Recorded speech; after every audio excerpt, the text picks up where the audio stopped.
অল্প সময়ে নাগরিকত্ব পাওয়ার আশায় যারা পর্তুগাল আসার কথা চিন্তা করছেন কিংবা পর্তুগালে অবস্থান করছেন তাদের জন্য বলা যায় কিছুটা দুঃসংবাদ।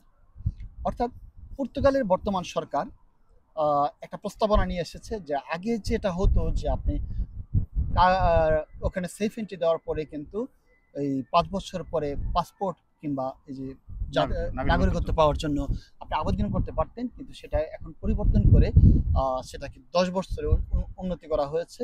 উন্নতি করা হয় না, এটা আসলে না, একটা ঠিক প্রস্তাবনা করা হয়েছে যে ১০ বছর আপনি যদি এখানে থাকেন তবে আপনি পাসপোর্টের জন্য আবেদন করতে পারবেন।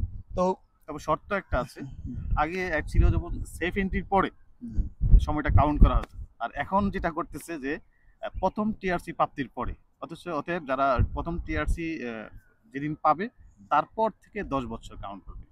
তো এই মজার বিষয়টা হচ্ছে আগে আগে আপনি এখানে সেফ এন্ট্রি দেওয়ার পর থেকে কিন্তু এই ৫ বছরটা গণনা করা হতো।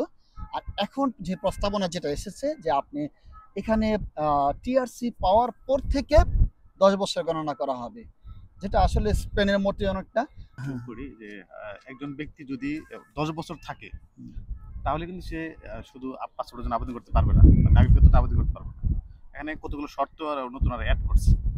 কি শর্ত? আগে ছিল নাগরিকত্ব আবেদনের জন্য বাসার একটা সার্টিফিকেট জমা দিলেই হয়ে যেত, বাট এখন কিন্তু এটা চেঞ্জ করছে বলতে A2 লেভেলের ভাষার পরীক্ষা দিতে হবে।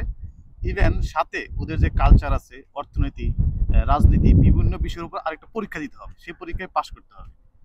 এই পরীক্ষাটা কিন্তু আসলে স্পেনেও হয়। হ্যাঁ, স্পেনে অনেকটা আইএলটিএস এর মতো আপনার রিডিং, রাইটিং, লিসেনিং, স্পিকিং অর্থাৎ ৪টা স্কিলের উপরে পরীক্ষা দিতে হয়। পরীক্ষা দিয়ে পাশ করলেও কিন্তু এখানে ঠিক এই নাগরিকত্বের জন্য আবেদন করা যায়।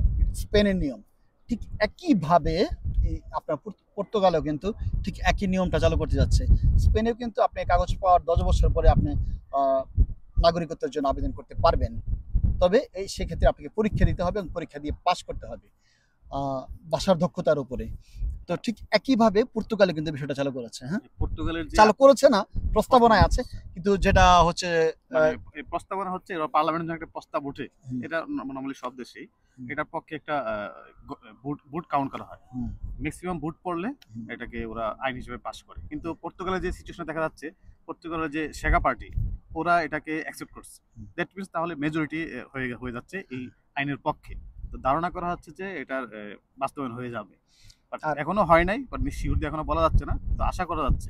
তো ইউরোপীয় ইউনিয়ন থেকে কিন্তু একটা চাপ ছিল যে এই পর্তুগালের এই নাগরিকত্বের বিষয়টা বা পর্তুগালের যেই অভিবাসী যেই প্রবেশ করছে এই বিষয়টা একটু কঠোর করার জন্য একটু চাপ ছিল। সেই প্রেক্ষিতে কিন্তু এই সিদ্ধান্তগুলো, নতুন সিদ্ধান্তগুলো গৃহীত হয়েছে। হ্যাঁ, বিষয়টা হচ্ছে যে পর্তুগাল যে ইউরোপীয় যে ইউনিয়নের চাপটা ছিল কি, মূলত পর্তুগালের ইমিগ্রেশনটা ছিল ইজি, ওদের বর্ডার নিয়ন্ত্রণ ছিল না। মানে আমাদের যে সুবিধাটা ছিল, আমরা পর্তুগাল দিয়ে এন্ট্রি করার সুযোগ পেতাম, মানে সেনজেন কান্ট্রিতে। কিন্তু ওইটার জন্য যে পর্তুগালের লোক আসতেছে বাট পর্তুগাল থাকতেছে না, বিভিন্ন সেনজেনে চলে যাচ্ছে। তো ইউরোপীয় ইউনিয়ন থেকে ওদেরকে চাপ দিচ্ছিল যে আপনার বর্ডারটাকে নিয়ন্ত্রণ করে। সেই জন্য এই নাগরিকত্ব আইনের সাথে ওরা কিন্তু নতুন একটা আইনও করছে, যেটা তুমি দেখছো যে ওরা পুলিশের আন্ডারে বর্ডার গুলাতে একটা নিয়ন্ত্রণের ব্যবস্থা করছে যে কে বর্ডার দিয়ে প্রবেশ করলো, কে বের হলো।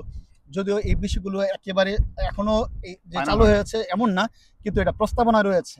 তো যেহেতু প্রস্তাবনা আছে, ধরে নেওয়া যায় যে এটা এই প্রস্তাবনাটা বাস্তবায়ন কিন্তু হবে। হ্যাঁ, তো একটা কথা আছে, যা রটে তার কিছু হইলো ঘটে। না, যেমন 70 ভোটকে বন্ধ করে দিচ্ছে এই সরকার। আসছিল, তুমি জানো ১ বছর আগে ওরা ক্ষমতায় আসছিল, আসার পরই সেফিনিটা বন্ধ করে দিয়েছে।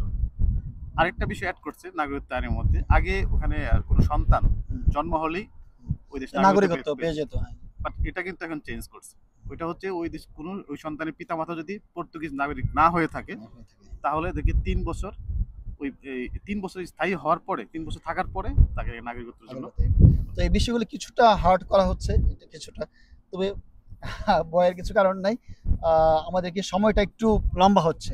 তো বড় কথা হচ্ছে যে রেসিডেন্ট পেয়ে গেলে আপনি যদি নাগরিকত্ব নাও পান, দেরিতেও পান, সমস্যা নাই, আপনি কাজ করতে পারতেছেন। কোনো দেশে যাওয়া আসাতে কোনো প্রবলেম নাই। তো তবে শেষে একটা কথা, যেটা আসলে ইউরোপের মানে স্থায়ী কোনো আইন বলতে কিছু নাই। ইউরোপের গভর্নমেন্টও স্থায়ী থাকে না, 1 বছর 2 বছর পরে চেঞ্জ হয়, রুলস আবার চেঞ্জ হইতে পারে। এরকম রুলস আগেও ছিল, চেঞ্জ হচ্ছে, সহজ হচ্ছে। এই জন্য হতাশ হওয়ার কিছু নাই, হুম। চেঞ্জ আসতে পারে। আমরা আসলে লেটস সি কি হয়। আহ, যদি আবার কোনো নতুন আইন আসে, আবার পরিবর্তন আসে, আগে এই আইনটা কি হয় এটা দেখি। এটা দেখা যাক যে আসলে এটা বাস্তবায়ন হচ্ছে কিনা। আর বাস্তবায়ন যদি হয়ে যায়, আবার কবে এই আইনটা চেঞ্জ হয়ে অন্য কোনো দেশ হয়তো বা এর চেয়ে সহজ করে দিতে পারে। যেমন স্পেনে সহজ করেছে, আগে কাগজ পেতে লাগতো 3 বছর, এখন সেটা 2 বছর করেছে। তো দেখা যাক কি হয়। তো কারো এক দেশে যদি মানে একটু কঠিন করা হয়, আরেক দেশে সহজ হয়, আমরা দেখি কি হয়।